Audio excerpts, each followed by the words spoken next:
વડોદરા શહેરમાં રાત્રે રસ્તા પર રખડતા ઢોરની સમસ્યાઓ જાનલેવા બની ગઈ છે. રાત્રે બનેલા બે અલગ અકસ્માતોમાં એક બાઇક ચાલકનું મોત થયું છે, જ્યારે એક ગંભીર રીતે ઘાયલ છે. પ્રથમ અકસ્માત ન્યૂ સમા રોડ પર થયો, જ્યાં સંદીપ નેગી નામના યુવકનું રોડ પર અચાનક ઢોર આવી જતા મોટરસાયકલ સ્લીપ થઈ જતા મોત થયું હતું.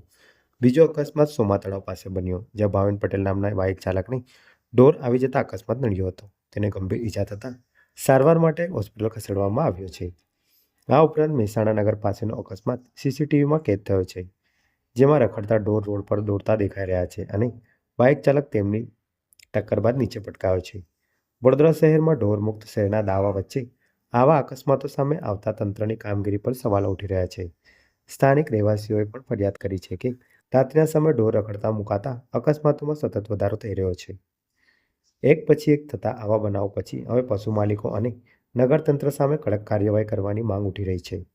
વડોદરા શહેરમાં રખડતા ઢોરથી થતા અકસ્માતો પર અંકુશ ક્યારે લાવશે તે જોવાનું રહ્યું.